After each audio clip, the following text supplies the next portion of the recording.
Bienvenue chez Sboopcorp. Aujourd'hui, on vous parle de trisomie 21. On vous rassure, on va pas se moquer. Ce serait pas très drôle et on comprend très bien ce handicap. Et puis c'est pas notre genre de se moquer des gens.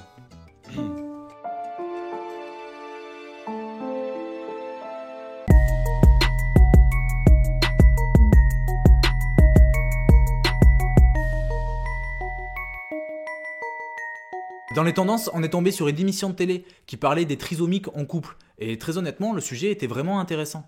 Vidéo 1. Si elle avait un enfant, ça serait son enfant qui serait vivant, pas elle. Donc je préférais garder ma fille en vie et qu'elle fasse un deuil d'avoir un enfant. Et puis il ne faut pas se leurrer qu'ils aient un enfant. Si nous on n'est plus là, c'est qui va avoir en charge cet enfant? Vont-ils être capables de les accompagner? Est-ce qu'on a le droit de faire porter ce poids aux fratries qui resteront? Nous, on sera plus là. Bon, on va pas vous parler du titre qui mêle très subtilement l'humour et le respect du handicap. L'amour, puissance 21. Et on va commencer par définir la trisomie pour être sûr que tout le monde comprenne globalement ce à quoi ça correspond.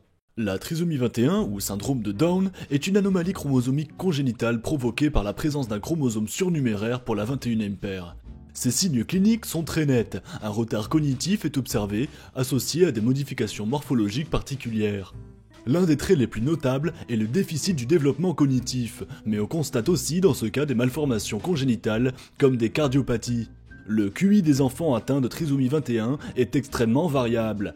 Un certain nombre de patients souffrent de complications dites orthopédiques, imposant l'hospitalisation. Ça y est, vous êtes triste? Vous ne devriez pas. La trisomie n'empêche ni le bonheur, ni l'épanouissement. Ça le favorise sûrement même. D'ailleurs, dans ce reportage et dans d'autres qu'on a pu voir par la suite, on voit plusieurs personnes atteintes de ce syndrome qui pratiquent de l'art. Aujourd'hui, on adopte le positif actif. Il est bizarre, non? Il a un truc, c'est sûr. Le bien-être au travail, c'est important. Et même des métiers scientifiques en tant qu'assistant. Trisomique, elle suit un stage professionnel aux côtés de celles et ceux qui connaissent le mieux sa propre maladie. Le travail, on donne des tâches à faire. Stérilisation, le courrier, tous les matins. Et ils ont l'air de très bien s'en sortir. Donc, dans cet extrait d'une dizaine de minutes, on a l'occasion d'assister à un pseudo-débat sur la sexualité des trisomiques. Alors là, on en a parlé, en effet, parce que je pense que les deux ont envie de s'unir, vraiment. De s'unir, voilà. Et donc, Mais la vraie question, c'est est-ce que vous baisez un maximum?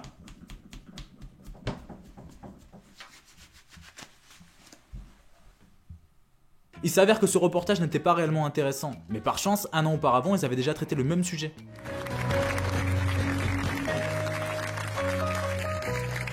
Mais on connaît ça.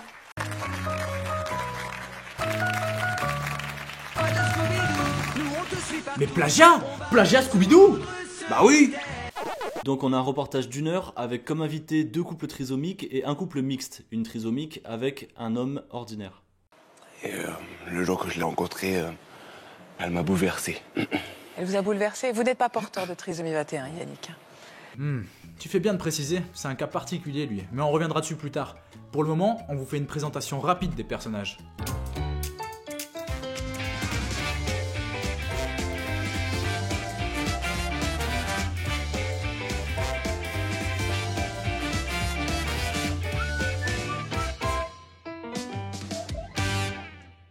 On vous jure, le mec s'appelle François Crochon. François Cochon. Crochon. Cochon. Il est sexologue. Vous l'avez.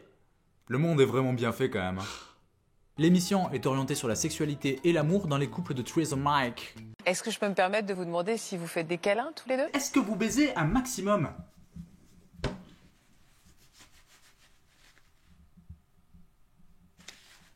Oui. Oui. Bien sûr. On reste sérieux, l'émission est très bien et on y découvre la maladie à travers les principaux concernés. Et honnêtement, on a été surpris par certains d'entre eux, notamment elle qui a une vraie intelligence et qui se maîtrise très très bien. Si j'aurais pas eu cette maladie, donc la trisomie 21, j'aurais des enfants. Là, au jour d'aujourd'hui, je sais que je pourrais pas avoir d'enfants. Je vois toutes les galères que ça représente parce que déjà, il faut le porter. Après, il faut l'élever. J'ai fait une croix dessus. Je me dis que la grossesse, c'est pas pour moi, voilà. Le défaut de l'émission, ça reste qu'on en apprend très peu sur le syndrome, et que finalement, elle ne sert qu'à exposer des situations plutôt inhabituelles pour le bien de l'audimat. Et vous l'avez trouvée belle aussi? Moi, super, j'ai trouvé très belle, bien sexy. Voilà. Sexy. Sexy. Doucement, doucement, doucement. Merci maman, j'ai cru que ça allait tourner au porno. En dehors de ça, notre cher sexologue ne s'exprime que très peu, mais il termine l'émission sur une belle tirade. C'est fort ce que vous avez fait, hein, parce que moi je pense que j'aurais eu du mal, voire j'aurais pas pu le faire, ceux qui ont témoigné sur mon couple, etc. Bravo.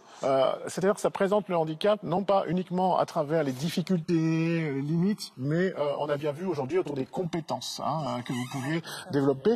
Et vous êtes source d'enseignement aussi pour tous et toutes, qu'on soit en situation de handicap ou non. On n'est plus dans un schéma où ce sont les valides qui accompagnent, qui apprennent aux personnes en situation de handicap.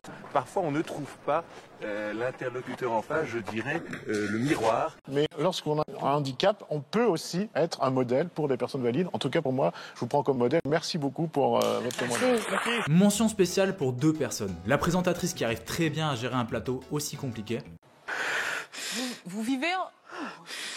Qu'est-ce qu'il y a, Sophie? Un peu d'émotion. C'est pas grave. C'est beau pour moi. Est-ce que Sophie, ça vous ferait plaisir peut-être que Jordan, votre amoureux, vienne vous retrouver? Oui. Alors on va appeler Jordan. Jordan est là. Allez, Jordan, venez. Malgré le fait que son équipe ne soit pas aussi impliquée qu'elle. Qu'il s'habille comme ça. Oh mais il fait quoi Dédé? La caméra elle est aux fraises. Oh putain merde, pardon, je vais dézoomer un peu là. Ah voilà, ok. Maintenant je vais... Ok, on descend un peu. Putain, enfin. Mais également une mention spéciale pour le mec ordinaire en couple avec Clélia, qui finalement s'avère être le plus atypique du plateau. Or, souvent, on se potentialise uniquement sur les pratiques sexuelles, la génitalité. Or, la sexualité. Wow, la génitale. C'est quoi, c'est des couilles? J'ai effectivement pas dit à Clélia. Putain, j'ai envie de chier. J'ai surtout voulu lui faire comprendre. Oh, ça va sortir tout seul. Oh, ça tape. Il va avoir une grossesse, avoir un enfant. Ça va mieux.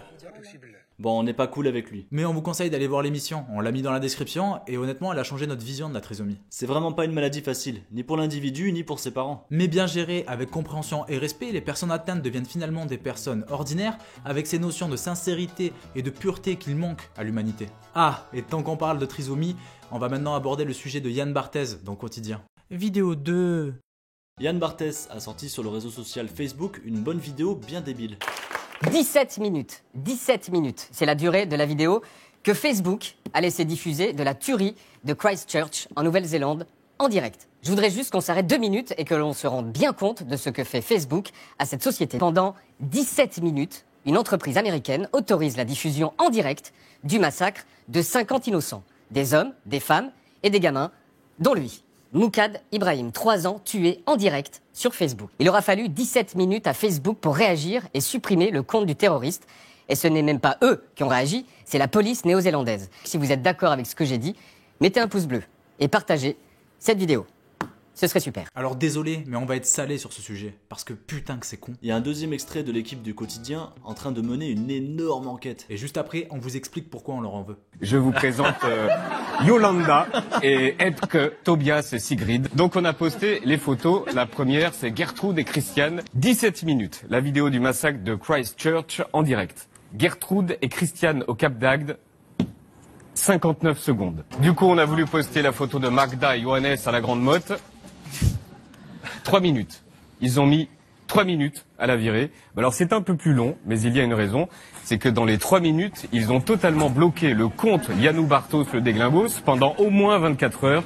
Car après les 2 photos, je cite, je ne respecte pas les standards de Facebook. Donc voilà, ça n'est pas une nouveauté que Facebook censure les Hollandais à la plage, mais c'était juste pour mettre en perspective, avec les 17 minutes de Christchurch, il y a vraiment un truc qui cloche.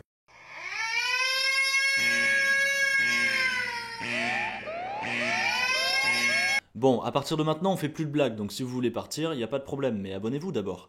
Nous, en attendant, on va mettre les choses au point. Bon, au quotidien, c'est le niveau 0 du journalisme, et ça, c'est pas nouveau. À part compiler des discours politiques et mettre en avant les répétitions qu'on peut trouver dedans, puis se prétendre subversif. 17 minutes à 17 minutes. 17 minutes. 17 minutes. Pendant 17 minutes. 17 minutes. Il aura fallu 17 minutes. 17 minutes. Ils ont jamais rien fait de dingue. Mais là, ils ont atteint le summum de la merde avec cette série de vidéos. Pour ceux qui comprennent un minimum les réseaux, c'est évident. Mais pour les autres, on va expliquer brièvement le problème de ce pseudo coup de gueule de quotidien. Le premier point, c'est que leur fameuse enquête n'a aucun sens. Comparer un stream en direct qui inclut de la violence avec un simple post de photos contenant de la nudité, c'est un sophisme incroyable. Une photo est facile à analyser par un robot, donc de manière automatique. De plus, la nudité est très facile à déceler par un robot. 3 pixels de gland et ça censure. C'est d'ailleurs la même chose sur YouTube. Mais dans le cas de l'attentat en Nouvelle-Zélande, c'est bien plus compliqué. Le stream est effectué en 4G, donc la pixelisation du stream est très présente. Difficile de bien analyser les images. Ensuite, contrairement à leur pseudo-enquête, il s'agit d'une vidéo et non pas d'une photo, ce qui rend l'analyse automatique beaucoup plus complexe. De plus, une scène de tuerie pourrait venir simplement d'un jeu vidéo de guerre ou même d'un extrait de film. Dans ce cas, le robot pourrait avoir du mal à distinguer, et donc il est logique qu'il ne bloque pas automatiquement le flux vidéo. Par conséquent, l'analyse manuelle est nécessaire. Donc, pour passer sur une analyse manuelle, un signalement par un utilisateur est nécessaire, et sûrement plusieurs signalements pour que ce soit pas considéré comme du simple parasitage effectué par des haters. Donc, pour attendre le signalement, il a fallu attendre que quelque chose de concret se passe à l'écran. En l'occurrence, le premier tir retentit à partir de 6 minutes et 37 secondes. Ouais, j'ai dû mater ce stream de merde pour cette vidéo. La plupart de ce qui se passait avant étant une simple balade en voiture, ce qui laisse en réalité 10 minutes de carnage sur les 17 prétendus par Yann Barthès. À partir de ce moment précis, si on a encore foi en l'humanité, on peut imaginer que de nombreux signalements ont été émis sur le stream et que l'information est montée massivement à l'équipe de vérification manuelle. Équipe de vérification qui aurait peut-être mis environ 5 minutes à rejoindre le stream, et il aura ensuite fallu 5 minutes de plus pour interrompre le flux et supprimer le compte de façon à ce que le stream ne soit pas relancé rapidement. Comme l'illustre la superbe enquête de Yann Barthès, quand il s'est fait bloquer son compte pour nudité, Facebook a mis plus de temps que pour supprimer la première photo. On peut donc imaginer que la suppression complète du compte demande 2 minutes supplémentaires. Être du côté de Facebook va contre tous nos principes. Mais réagir en moins de 10 minutes à une situation qui n'était jamais arrivée auparavant avec une vérification manuelle, en soi c'est pas si mal. Et si on cherche pas à détruire internet pour faire prévaloir la télévision qui nous permet de gagner notre petit salaire à la fin du mois, on s'en rend compte. En fait, le robot, l'intelligence artificielle, n'a pas bloqué le live car il n'a pas reconnu de quoi il s'agissait. Et la solution pour améliorer cette intelligence artificielle est dingue. Pour y parvenir, nous devrons fournir à nos systèmes de gros volumes de données avec ce type de contenu spécifique, ce qui est difficile car ces événements sont heureusement rares. Pour parler froidement, le robot a besoin d'autres images de ce style pour améliorer son propre système, son propre algorithme. Donc là, grâce, entre guillemets, à Christchurch, le robot de Facebook est déjà plus performant. Oui, bienvenue en 2019. C'est comme ça que les machines apprennent. Et d'ailleurs, c'est ce que tu fais pour les aider quand tu remplis des captchas. On appelle ça le machine learning. Ensuite, le deuxième point de haine et le plus fort concerne la démarche derrière ces vidéos. En effet, Facebook n'est pas tout blanc sur cette situation. Mais pas au point de pouvoir les considérer comme complices, c'est stupide. Si c'était pas sur Facebook, ça aurait été ailleurs. Certains se souviennent du dépeceur de Montréal qui avait opéré en direct sur je ne sais plus quel site web obscur. La réalité, c'est qu'Yann Barthès et son équipe de quotidien, émission produite par TF1 d'ailleurs, ne cherchent qu'à buzzer, comme le prouve ce passage où il joue sur l'affectif, avec cette image de petit enfant pour faire monter l'émotionnalité chez le viewer. Ouais, le mot émotionnalité n'existe pas, mais on s'en branle. L'idée, c'est qu'en fin de compte, c'est Yann Barthès et son émission qui essaient de profiter d'un événement tragique avec plus de 50 morts pour augmenter leur visibilité. Et se payer un petit coup de com' gratuit en passant pour des mecs soi-disant engagés, tout en brassant de l'air en profitant de la visibilité du support qu'ils dénoncent. Désolé, c'était long, mais ça le méritait. Et de toute façon, on arrive à la fin de la vidéo, donc il reste plus que les vrais abonnés. Alors merci d'avoir suivi, c'était la SBoobCorp. Abonnez-vous, likez et partagez si ça vous a plu, on en a besoin. Merci, au revoir.